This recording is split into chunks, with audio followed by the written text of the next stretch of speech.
Hey, it's Marcel. I am geeked up about my new book that just got released worldwide. If you haven't heard, it's called Humane Leadership Lead with Radical Love, Be a Kick Ass Boss.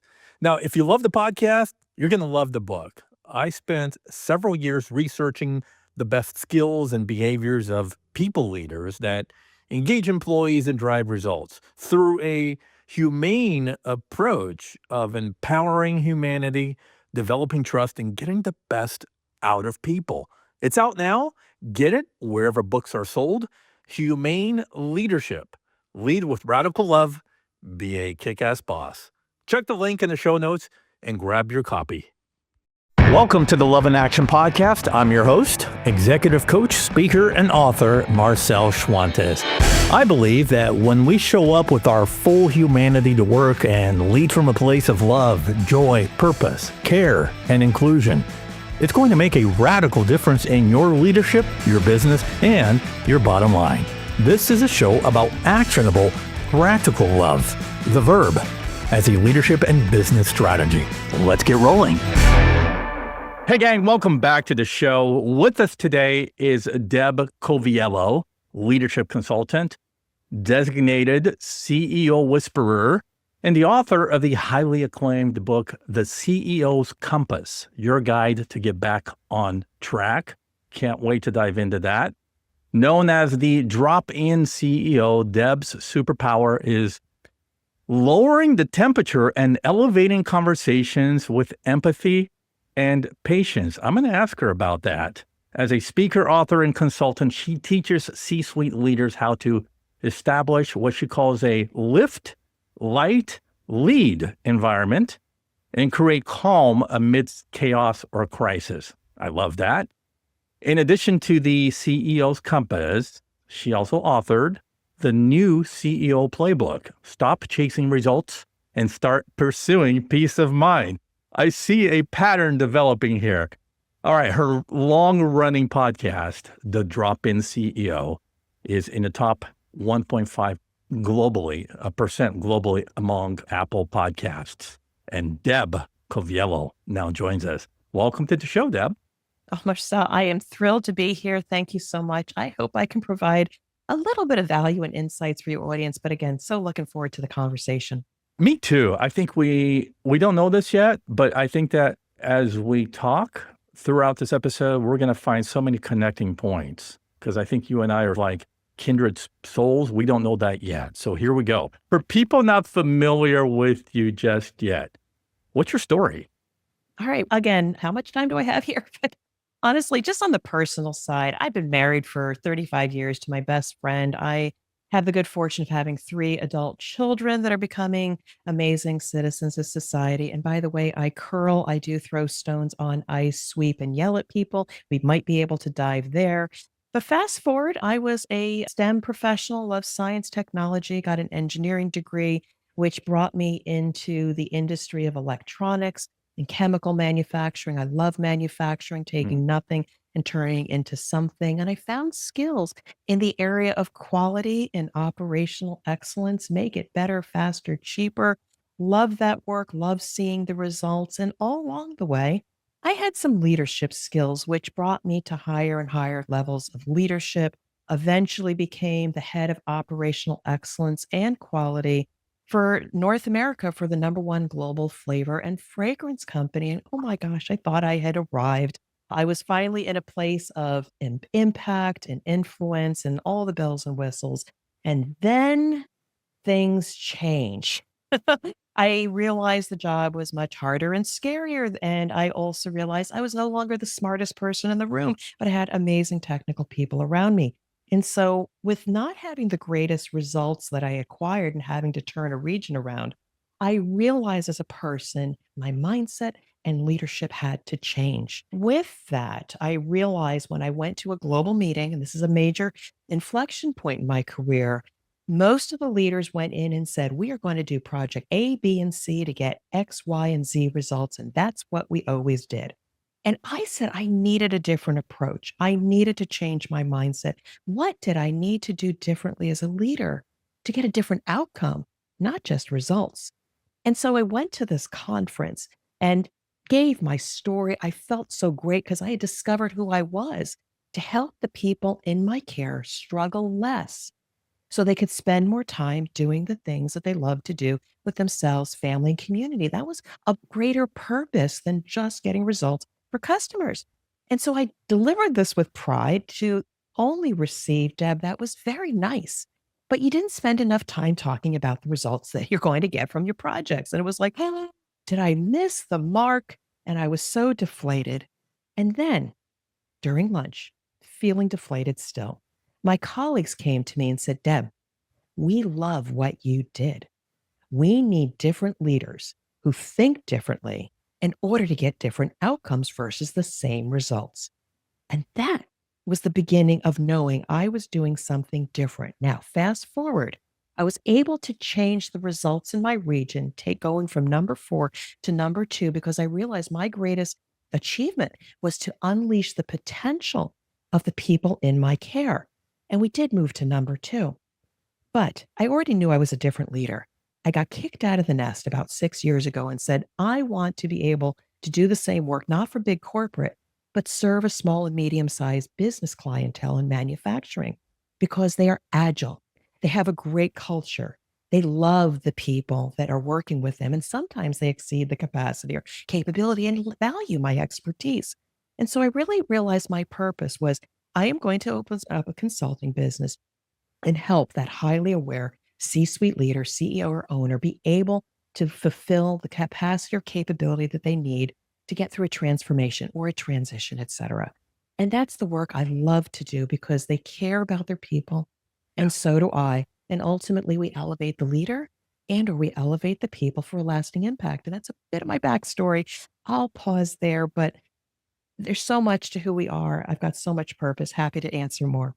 No, everything you just said resonates with me as well, because there's always a turnaround story. My turnaround story was I was also a leader in the HR world Yeah. who saw horrific examples of how managers were treating people Yeah. and how that was bleeding money, i.e., in the form of low retention, low engagement, and obviously turnover. And my own manager was treating me that way, and I became one of the statistics of actually leaving the company because of how I was being treated. And so that began my whole investigation of, okay, wait, there's got to be a better way of leading. And the next leader that I reported to is a high-level, C-level person, was what became known as a servant leader. And he led by empowering you, growing you, taking care of your needs, and making sure that you were set up for success. There's still accountability there. And I still had to perform at a high level and achieve excellence. But I wasn't just left out to basically left out hanging and to my own devices without being mentored and providing resources, et cetera. And so that was the example that I saw. This is the high bar of leadership. And then that began my whole journey. Like you, how do we teach these principles to other people that are in positions of power so that they can maximize human potential? And the care piece came in on the front end, really all over. The care piece was so integral in how people perform. And we'll talk about that. Yeah. But it's just, there's some similarities there in the stories. I am curious as well.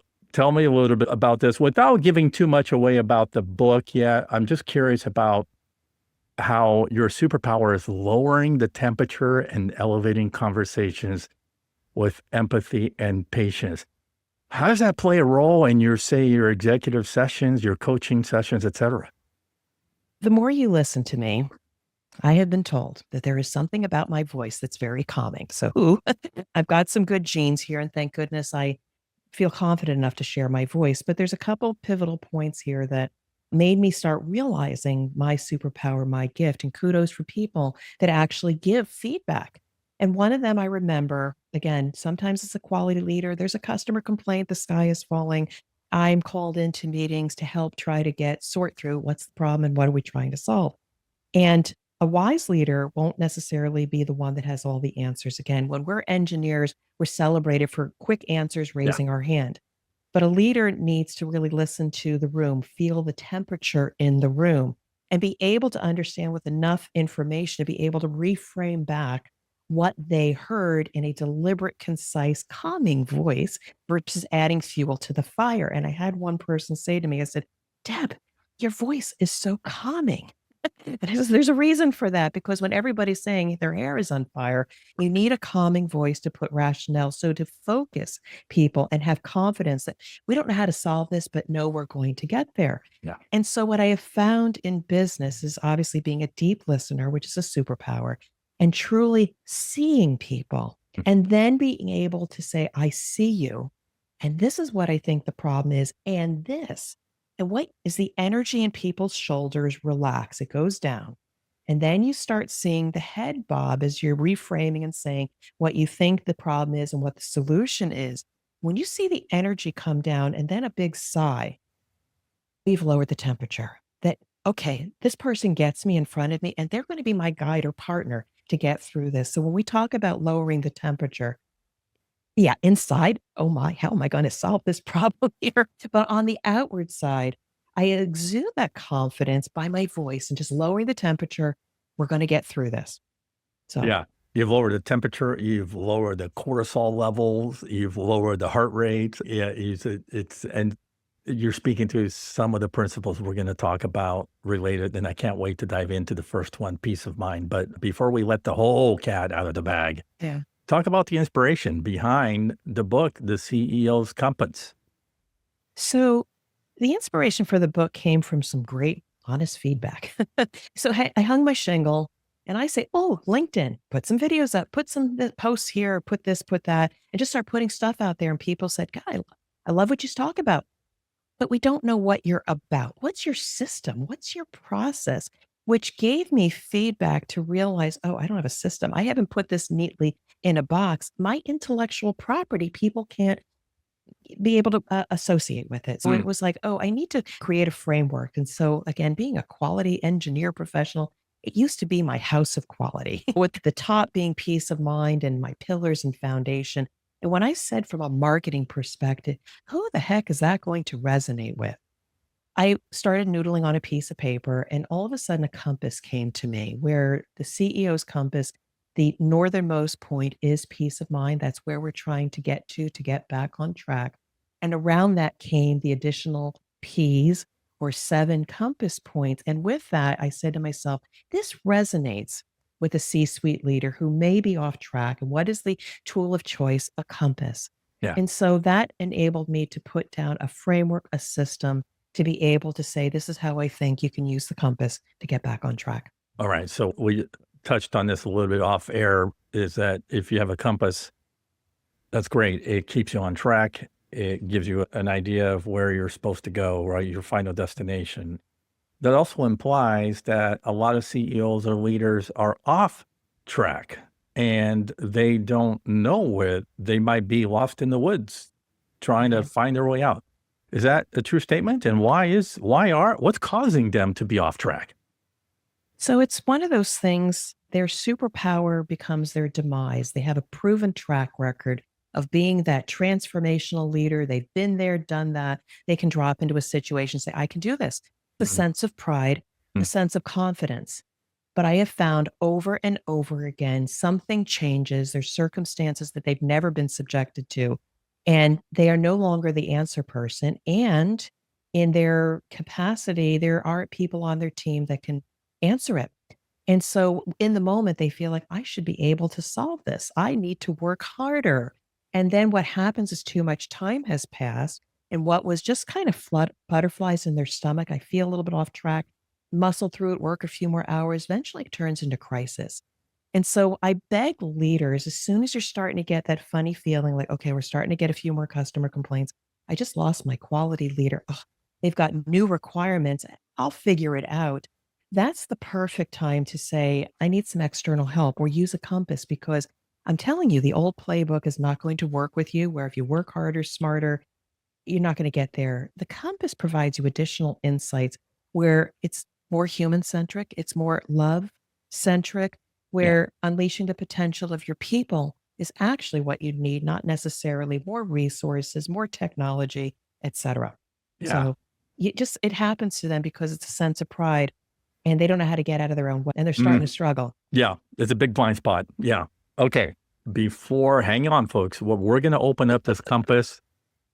We're gonna get there, but there's something I want to get out of the way. Early on in the book, you emphasize investing in, and I'm borrowing your words, mentoring, or people become an expense. So invest in mentoring, or people become an expense. What do you mean by that?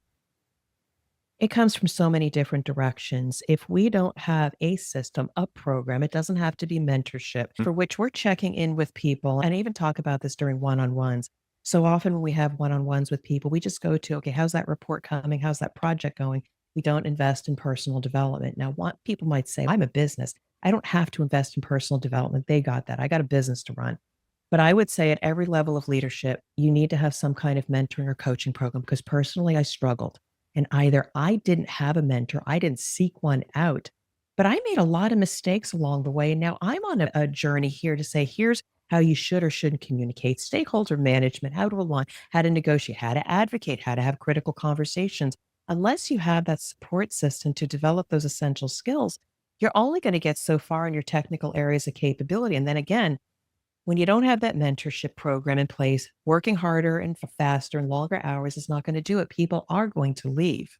Or what might have been a high performer starts degrading to just an average and a poor performer. And then people say, what happened? They become the bottom 10%. You dismiss them. If you don't even give them feedback and you let them go, they're a lost soul. So again, I call that corporate destabilization. If you're not there nurturing and coaching some of those skills and being brave enough to have them, talent goes, you lose knowledge, and that's the beginning of the end for a company. So yeah. it's an investment. It's an investment. People are an investment, but they can Yeah. also be an expense on the way out. Oh, that's so good. Okay, let's open up this compass. If you've seen a compass lately, I'm picturing in my mind, and your book has the visuals, the old, I don't know, those like maybe Indiana Jones movies, right? Yeah, there you go. Yeah, folks, if you're watching on YouTube, Deb just pulled out the cover. And the compass has compass points on it that kind of keeps you on track of where you're supposed to go in your journey. So you came up with 8 points. We're not going to have time to go over all 8, but could you give maybe a little sneak preview of each of the 8, and then we'll dive into about 4 of them? The most important one is peace of mind to Mhm. talk about this. Yeah. But one of the things I talk about is that it's not a result, it's not a metric. And people say you need to have targets, goals, KPIs, et cetera. But peace of mind is ultimately the outcome of what we're looking for because you can get a sales quota, you can get an operational efficiency, et cetera. But when you have peace of mind, it's that peace of mind knowing that your people are performing at their highest potential with purpose.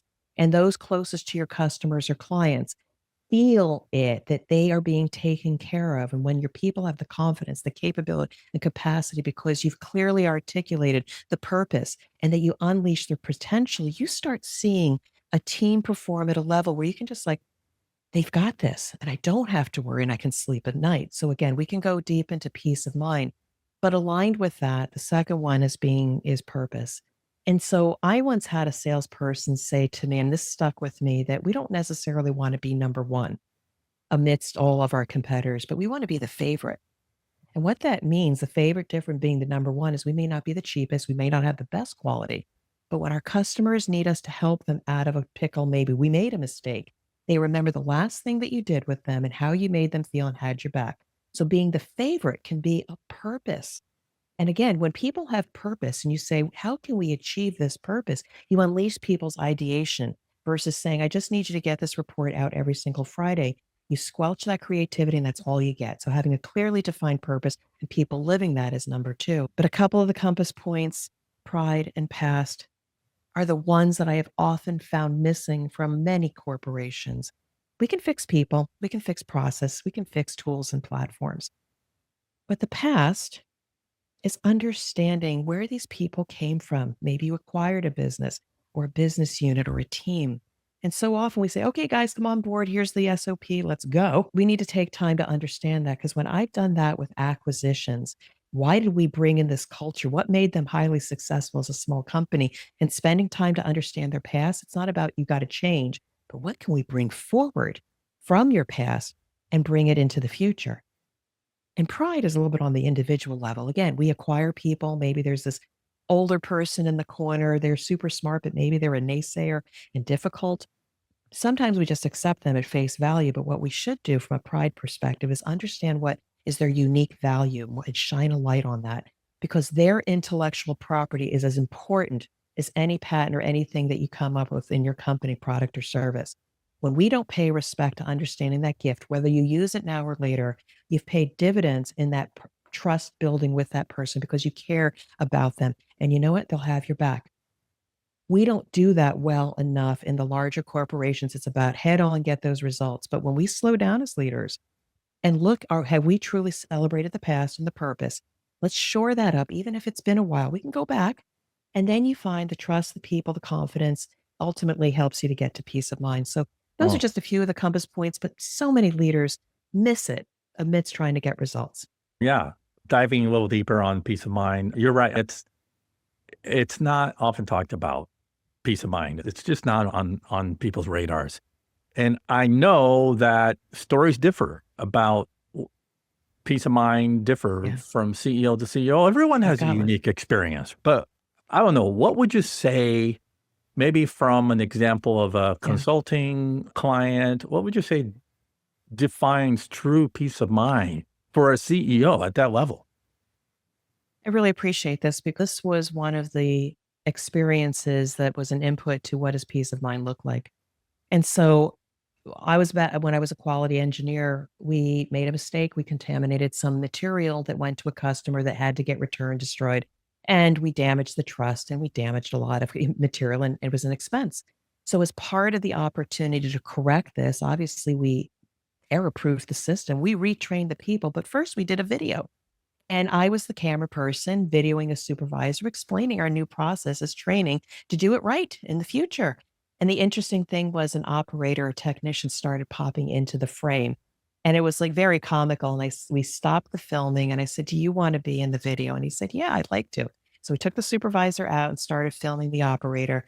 And when I asked them to tell us about this particular step, they said, "This is what I do when I pull this lever to pour this particular ingredient, and pay attention. It's important we have my hand here, scan first and pour, never let my hand off." He was able to explain what the process was, why the error proofing was important, and what was the risk of not following the process, and what was the impact on the customer of not following or following the process. And it was in that moment I said to myself as I'm filming, and I keep getting goosebumps every time I tell the story. But the person closest to your customer understood the importance of what they're doing, why they're doing it, and they could articulate back to anybody else the impact to the customer. And when Mm, you have reached your people to that level, in that moment, you said, "I can rest. I have peace of mind. I don't have to worry about the front line because we've done everything right to unleash their potential to do the right thing." yeah. That moment is peace of mind. And I hope every leader has an opportunity to see or feel that. Yeah.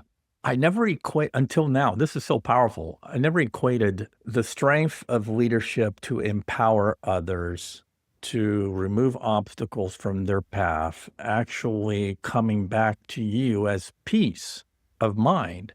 And of course, it makes perfect sense that if you're a CEO that's going to take care of your people, you're not going to worry. You're going to worry less about the business because they're going to take care of the business. They're going to take care of the customer if you are setting them up for success on the front lines. And that should give you peace of mind. Yeah, it's interesting. One other quick story. I used to work with a senior leader at one of these flavor companies, and they were just not very accountable for finishing their action items for the project or initiative. And I would go to their office and what about this and what about that? Just trying to build consensus. What can we do? And they always had a reason they were delayed because they're spending so much time on the production floor. I said, "My job is to make sure they're trained and they've got everything they need to get their job done." And so she was very much on the floor and not in the office getting some of these action items done. And I used to be very frustrated. But then, obviously, with some maturity and some gray hairs, I realized my greatest gift is to be present for my people. What is it that you need help with? What are the barriers? What can I do to unleash it? Be able to move stuff that you've been doing that shouldn't be your accountability. Help coach you so that you have greater impact. Let's have a strategy. I'll grease the skids for you so you can go in and do your thing. Oh my, I have since changed so much because that's the more purposeful work is to remove the barriers of your people. Yep.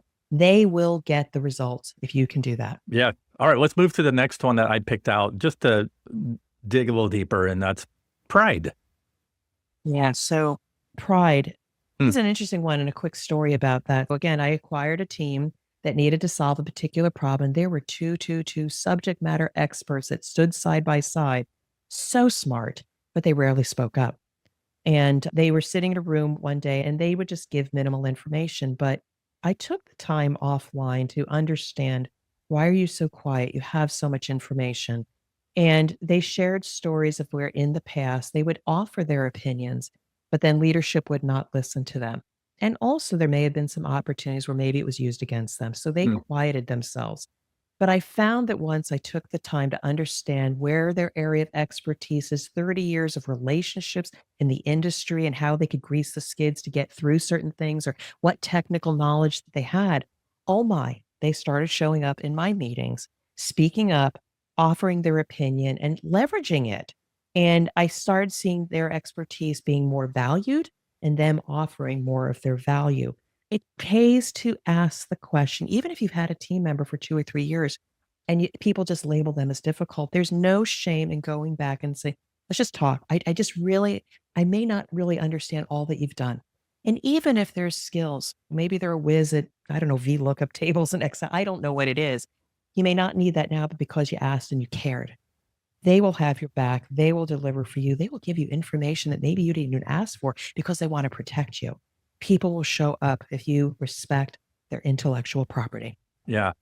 How does humility play a role in the pride? I'm assuming that there's good pride and there's bad pride. And if you show up with what's the word? Hubristic pride, I think is the word, hubris, right? How do we fix this pride issue? Do we bring in more humility into our leadership? When you say pride, if I could just clarify a little bit, like pride, I don't want to move off my pedestal. I rigid and holding firm. Exactly. Yeah, pride. I think again, this leads very much into your brand is leading with empathy and care. Yeah. I find when you have to have those difficult conversations, start with a grounding statement or conversation. We all care about these customers and being the best and just having the best solutions for them may not be the cheapest. And we're all part of that and get them to start nodding. Yes. Yeah. That I care about that too. Starting at a place of calm, what we can agree to is great. Now we may say something like, I care about what you know. And I wanna understand why maybe you are this way, and what is it that you feel so strongly about that's important to what you think we need to do. And that starts going into maybe the past. In the past, we would try these ideas and they never would work, but I still feel firm about that. I find that if you ask curious questions about why are they so set in their ways, you can understand the reasons why and celebrate. You know what? I didn't think about that. Maybe we do need to do some extra testing here before we move on, just to be sure, because we don't want to have a loss, etc. I find when people have so much pride, spends a little bit of time in a place of curiosity to understand. I mean, a quick note, my mother, she hoards things. She saves things. She didn't grow up in the depression. And I asked her the other day, I said, why do you just hold on to everything? And I did learn something about her past that early in her childhood, some of her belongings were actually given away. And I never knew that. But then while I still don't agree with the way she is, I can at least understand it and it unleashed some tension in the relationship. So curiosity, ask questions, unleash tension Mm. or potential. I want to cover the compass point of past, but and Yeah. we've talked a little bit about it, but let me frame it like this: the way that you wrote it in the chapter, it's the past. Skipping the past is a recipe for failure. Yeah. I got a story. Yeah, share that and put more meaning into that. What do Yeah. you mean by that? So again, I love these experiences. In corporate America, sometimes you gain market share by acquiring companies, what can complement your portfolio of offers or services. So we had acquired a company, and in order to be able to enable their or unleash their potential, we had to get them on our ERP system. And from the beginning, the rest of the organization was setting it up as an IT project. How quickly can we get the master data and all the information in the system? And we're going to set people up and train them on the new system. And they were going like gangbusters. And I kept saying, wait a second, Do we know anything about this new organization, their capability, their capacity to even go live on this aggressive timeline? I realized I needed to get to know the people. So I spent a lot of time at the plant that we were acquiring to understand what made them so wonderful and their can do attitude. And by the way, what strengths did they have that I didn't have on the large mothership? Yeah. And so I spent time getting to know them and their pride and what made them so agile and why they had such a great culture and what could we learn from them. Fast forward on the side of the business that didn't focus on the human and the past, and they were focused on an IT project. Because they didn't take the chance to understand, well, how were things before and what were the new customers? They couldn't get the systems to work. Nothing could get out the door, and the customers were getting angry. We were late, and we wound up, I think, suing us because we disrupted their entire supply chain from a service perspective because they just focused on the tech solution, whereas I had a quality responsibility, and anything that we eventually delivered to our customers did not have any quality issues, and that team that I acquired, because they felt like they could trust us, became resourceful and they knew who to connect with in the other parts of the organization. How do I solve this? How do I get this through the quality queue? We didn't have any quality issues. We didn't disrupt the customer from a quality perspective. So I firmly believe, again, slow down to speed up, get to know the people and what made them so good. Why do their customers really appreciate what they did? And then they build so much trust and they just feel immediately part of the team. So embracing the past will pay dividends going forward. Because if you skip it, you're going to lose a lot of money in the end. And you may not see it right away, but it's invisible if you don't acknowledge the past. Yeah. Yeah. Embrace the past. The last one, I think it's your second compass point, but I left it for last, and that's purpose. Well, I'm just curious, why did you choose this as a compass point? A lot of people miss the purpose piece. So often the purpose is buried in a strategic presentation. It may be, here's our mission statement and our vision over here, and people read it or they see it once, but people cannot articulate a sense of purpose. But like I gave in that example before, when people can articulate that I'm here to provide the favor. And there's an interesting thing about what we ask our people to do. If we say, how do we improve this report? Because you need to get this report out efficiently, people will be heads down and only deliver that. But when we as leaders say, okay, we've got a lot on our plate here, but ultimately what we're trying to do is have a sense of purpose and we want to be the favorite. What do we need to do to be the favorite? That's a much broader question than how do I get this report out on time efficiently every week? You ask people to come to work with their minds and creativity because we value humanity versus just ask them to stay within the lines, which can kill people. And I have stories about where I've been asked to stay within lines. When we are here for a greater purpose, my business to help C-suite leaders navigate with confidence and struggle less becomes crystal clear and also serves as a decision-making tool. Because when people can ground themselves in what the purpose is, they know what to search for it in or what not to. It's a great guiding principle because you can't be there all the time. But when people live with their purpose, act and behave with the purpose, it leads to peace of mind. It's right next to peace of mind. People are acting on the best of the company, themselves, and the customers. Okay. Purpose. Yeah, that's great. So sticking with the theme of purpose, let's think about some actionable steps here. How do we turn purpose into action? So it's so much more than just saying we're here to be the favorite. And you can show that in a PowerPoint and it's one-way communication. But really leaders have to go another step to engage in two-way understanding. Because cascading information may or may not be understood. There's a good chance a percent of the people just go in one ear and out the other. Just tell me what I need to do my job. But when we take the time to have conversations with our people, say, okay, this is the purpose to be the favorite of our customers. Tell me what that means in terms of your job. We did this in the quality area. We'd have the quality policy, but quality policy, can you translate it into what does it mean to your job? And when we say purpose, people will say, oh, okay, I get it. I know that I need to be able to get this job out every day by 3 o'clock in order to get it to the shipping department to get it here because I know that getting things to my customer on time is really important. So that's my purpose. I do everything I can to make sure I meet this time every day in order to be the favorite. And if I get a call from that customer, I put everything aside. I am there to serve them. So that's what a production planner might say, making sure everything gets it. Then you say, oh, okay, so you really get it. versus, oh, I'm here to make sure that we have an on-time service performance of 98.2. That's what the top line is. But to know what it is in terms of your own job, that's you've clearly assured that they understand the purpose versus just communicating it. Okay. One of the questions that, as I was formulating my talking points, I actually cheated a little bit because I wanted to see what questions your PR person was suggesting. And Okay. one popped out at me. So Okay. I wanted to explore this one. Okay. Sure. And that is, it's the little secret CEOs don't want to share. And I'm curious what that is. Do you recall?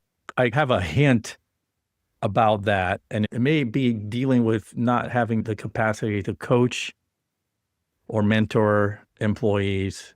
Yeah, Uh, it's really interesting. So your job as the CEO is to make sure that you've got the right people on the ship or the boat. And it is about unleashing their potential. yeah. And how do we do that? Whether it is mentoring, coaching, having support structure, asking for feedback, or giving feedback. So often we will, as an example, elevate people. They were great technical sub individual contributors. And then we elevate them to a level of being the technical director. And with great pride, they'll take it on, yet never do we coach those essential skills that they may now need other than being just a technical leader. But how do I negotiate? How do I influence? How do I present messaging? How do I deal with that department over there that's in a silo and have a difficult conversation? Leaders, as they grow their organization, maybe they're very flat in the beginning and it's a mom and pop, everybody's got a can do attitude.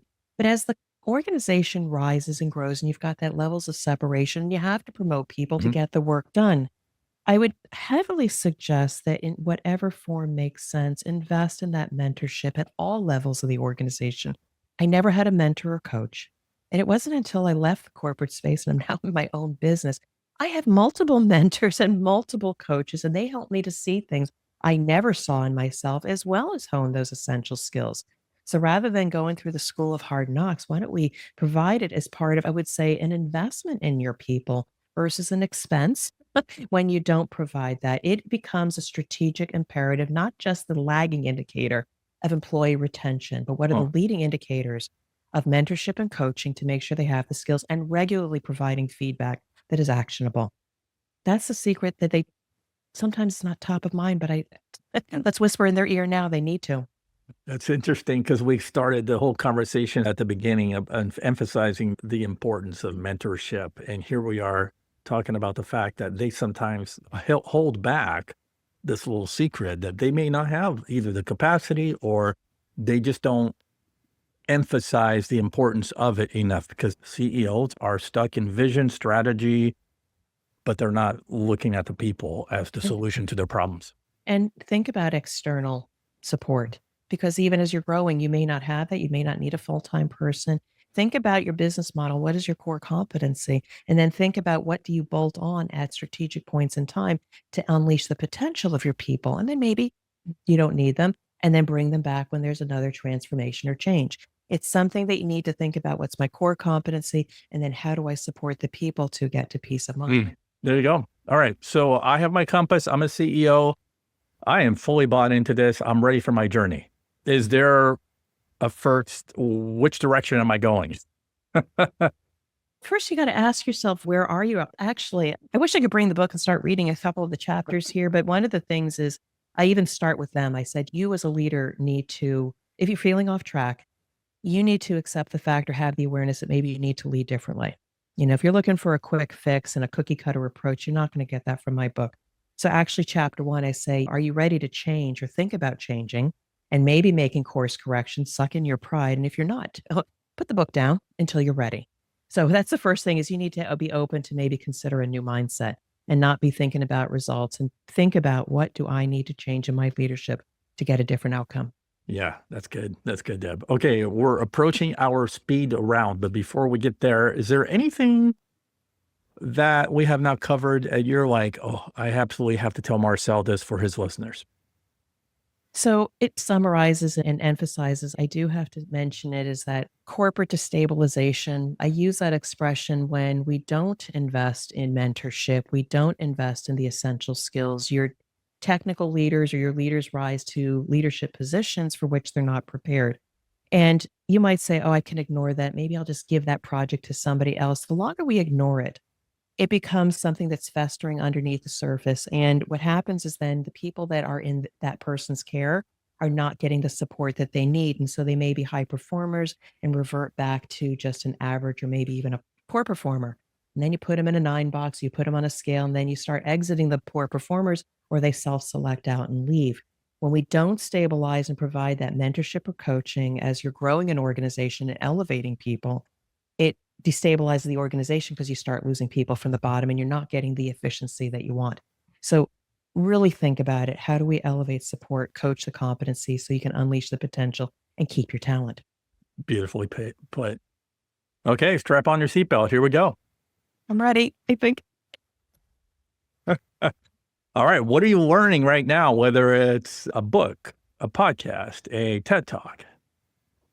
Oh, what am I learning right now? Okay, be more present. I am getting coached right now. I am like trying as a CEO of my own company. I'm going to be on a stage. I'm going to do that. And I get frustrated when things don't happen fast enough. I have learned to slow down and just be present and focus on the process. Something I teach in my book, the focus on the now and the process and celebrate the wins. I am learning that versus flying by those little wins. Appreciate it now because you don't know if you're ever going to get to that end result. Learn to be present, learn to celebrate the wins and trust the process. One of the greatest lessons you have learned in life. Trust myself. Oh. Trust my intuition and my gut because I can no longer serve myself using my technical knowledge and intellect. But I never used to trust my gut because as an engineer, we have numbers and statistics and proof. But if something doesn't feel right, it's probably not right. And if your heart is telling you to go in a certain direction, trust it. That's something I'm learning. Someone that inspires you, past or present. Past or present, you know what? It has to be my family. They are an inspiration. They're a reflection of me. They inspire me with what they're doing. It's also a reflection on what I do. I don't go for the famous people, but my children, my husband inspire me every day for either to be my best or for me to help them be their best. One of the most random things you've ever done. I'm a curler. Okay, I'll put that out there. I throw stones on ice, I sweep and yell at people. That is pretty different, random. And by the way, I won a silver medal at the Arena Curling Nationals in 2017. So that's cool. I'm unique that way. And if you want to learn about curling, please contact me. I'll tell you all about it. No, that is the supremeness of coolness right there. So thank you for that. Curling. It's not the coolest sport, but now that you mentioned it, the fact that you did it, it makes it cool. So, absolutely. All right, your biggest hope for 2025? My reach. I am so grateful for the opportunity to have my own podcast as also being on yours because the one to many, being you, me, our words, our thoughts, being able to reach and inspire people that we may not ever know. My goal is to invest in my well-being, invest in myself and my business, and invest in my reach. I want to continue to reach more people and just enjoy the process, speaking, podcasting, etc. Oh man, we share that alike. My hope is just one person that gets these concepts, these ideas, and goes out and changes the world, and maybe tells another person who will, and then we just create a groundswell. Absolutely. Of change and transformation. You survived the speed round. You twisted it up on me. I thought I was ready, and then you changed it on me. But hey, I'm on my toes. I'm dancing here. Fire another one at me. All right, Deb, we bring it home with 2 questions as we do with every guest. The first one is the love question. I have to say it very manly because of the word love. So it's the love question. Okay. So sticking with themes that we've talked about, how do we lead as CEOs with more actionable, practical love? What I would say here is show people you care, listen deeply, ask questions, be very curious about their perspective or what they're feeling. And then being able to, after you've heard that, be able to reframe and share with them what you've heard and what they think they mean. And when we do that, we show a strong connection with humanity. People are not transactions, we are humans. And when we can listen and show that we heard them and we understand them and see them for who they are, that is a way of showing just practical love in the workplace. So good. Okay, bring us home. That one final key takeaway. What do you want to leave us with? Trust yourself. When you are looking out the window and not sure what else to do and something feels off track, have the courage to ask for help. It is a source of strength. Folks, the book again is called The CEO's Compass, Your Guide to Get Back on Track. Get it. It came out. How long ago did that book come out, Deb? 2021, August. Yeah, so right after COVID. So even more important to understand there, to make the transition from a pre-COVID world to a post-COVID world. Mm-hmm. So get that book wherever books are sold. Deb, if people want to connect with you, learn more about you, where can they go? I'll make it simple. Go to my website, dropinceo.com, dropinceo.com. You get to see my podcast, my book, my blog, as well as a contact page. I just love to have a conversation, maybe share a free copy of my chapter of my book. I just want to connect with you, learn about you, and just see where the relationship might go. So dropinceo.com is the best way to find me. LinkedIn is my playground as well. Very good. Hey, it's been a blast. And I said it at the beginning, and that I'm just nodding my head back and forth every time you're talking about things. I'm like, yep. It's just things that we just need to keep banging on that drum. And hopefully people start to just get it and spread it far and wide. And so much, I appreciate you being here to not only to be a testimony for your own transformation as a leader, but to being the example for others to carry forward. So thank you. Yeah, I love your work. Thank you so much for the opportunity, and I wish you continued success with the show. Excellent. You can keep the conversation going on social media with hashtag Love in Action Podcast, and look for my show notes on my website. I'm going to have all of Deb's info in there, and including a link to this very episode that you can watch on YouTube. And you can find all of that at marcelschwantes.com. For Deb Coviello and yours truly, remember, in the end, love always wins. We'll see you next time. Thank you for listening to the Love in Action podcast. If you enjoyed today's episode, please share it, subscribe, and leave us a review. Until next time, don't forget, the future of leadership is love in action. Believe it, practice it, and watch your leadership and business flourish.